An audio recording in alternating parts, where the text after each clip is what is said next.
Hello FPL managers, today we've got the buy hold sell for game week 9. In today's video we'll look over 2 buy options, 2 hold options and 2 sell options to assist you guys with your transfer planning for the upcoming game week. So if you guys want to get the extra edge this FPL season, then click the top link in the description to get yourself 65% off Fantasy Football Fix Premium and also get yourselves our free strategy guide. So just before we get into the video, don't forget to leave a like and subscribe to show your support for the channel as we're trying to hit 7k subs by game week 10, and also click that notification bell so you guys don't miss any future uploads. And with that being said, let's get into the video. The first buy option on the list is the £10.5 million Leicester forward in Jamie Vardy. Vardy produced yet another goal in game week 8, getting himself 8 points at home to Manchester United, which has totaled to 7 goals and 1 assist so far for him this season. He has been incredible for Leicester so far this season, as he has already recorded 56 FPL points, which does make him the top scoring forward. He has produced some great underlying numbers as well, as he has attempted 23 shots, which is a team high total, 12 of which have been on target, and he also has attempted 9 assists as well. He does have an XG of 3.74 so far, which is fairly impressive, which is also accompanied by an XA of 0.61. Also, Leicester has some nice upcoming fixtures where they face Brentford, Arsenal and Leeds as their next 3 opponents, which does allow Jamie Vardy to continue his scoring run. So I definitely think Vardy is the best premium forward option in the game at the moment, especially with Ronaldo and Lukaku both not firing. The second buy option is the City defender in João Cancelo. Cancelo has recently seen a couple of price rises, as he is now priced at £6.3 million with a 22.5% ownership. Cancelo has been great so far this season, as he has already recorded 50 FPL points,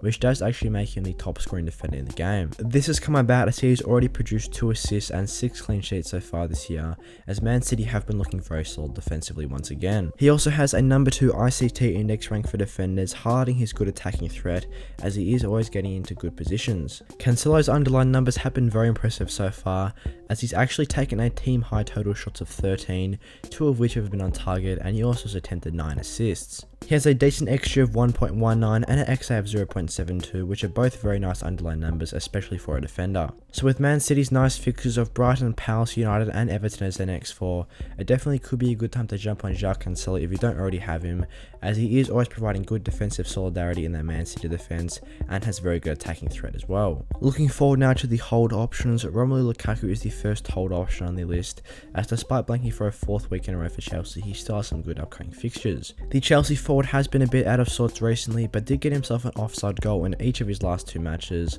highlighting how he is still getting into good positioning and taking his chances. He has only recorded 3 goals this season, but has brought in 31 FPL points, which is okay for the number of minutes that he's played. Obviously his form recently hasn't been very good, but he has produced some decent underlying numbers with a 3.37 XG. This is the highest in his team for Chelsea, as he has attempted 18 shots, 6 of which has been on target, and also has the second highest attempted assist in his team with 11. He also has a very decent XA of 2.01 for forwards, so I definitely think at £11.7 million, if you are looking for a Ronaldo alternative, I would be looking to hold on for Lukaku at the moment, as I am assuming many people will be transferring out for the likes of Jamie Vardy. So with Norwich, Newcastle and Burnley as Chelsea's next 3 opponents, it is definitely a good time to hold on to Lukaku, as especially Norwich at home in game week 9 is looking like a very nice fixture. Michail Antonio is the second hold option on the list, as despite blanking in game week 8, he too has a nice decent couple of matches. Tottenham at home and Aston Villa away as his next 2 aren't the worst opponents.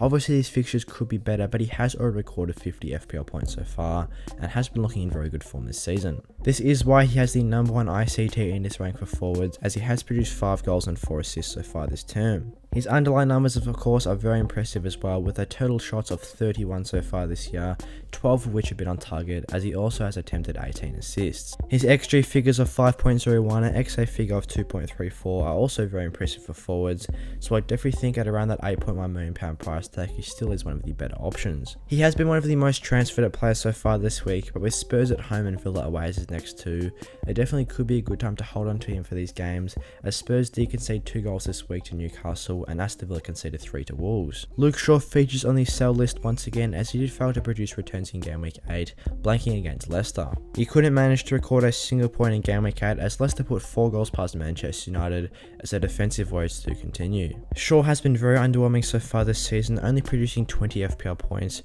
recording 0 goals, 1 assist and 1 clean sheet. He has a decent XA of 1.28, as he has attempted 18 assists, which is one of the highest for his teammates, but at £5.4 million there are better defenders defensive options. He's a fairly flexible option to either switch to a Chelsea defender at around that £5.5 million price tag, or even go up to the Man City defenders at £6 million plus, as Manchester United do have some very difficult upcoming matches. With Liverpool, Spurs and City as their next three, this isn't looking the best from a defensive standpoint, and Manchester United have already struggled defensively this season. Furthermore, Luke Shaw has been failing to produce attacking returns this year, as he isn't looking like the best option at both ends of the pitch. Cristiano Ronaldo is a part of 2 Manchester United players to be on the sell list this week, as he has failed to produce returns for 3 consecutive matches. This has meant that he's recorded just the 24 FPL points in 5 games so far this year, only recording 3 goals so far. He has got some decent underlying numbers, attempting 21 total shots. This has been a bit lower recently as he isn't getting as many chances, but 8 of these shots have been on target as he has attempted 4 assists as well. He has got an XG of 3.71 and an XA of 0.13, which is okay so far this year,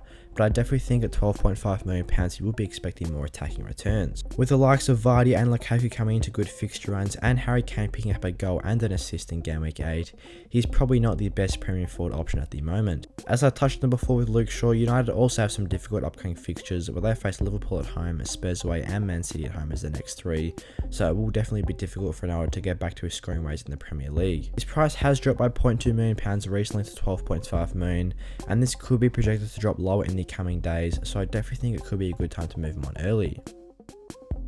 So that's all I've got for today for the buy, hold, sell of Game Week 9.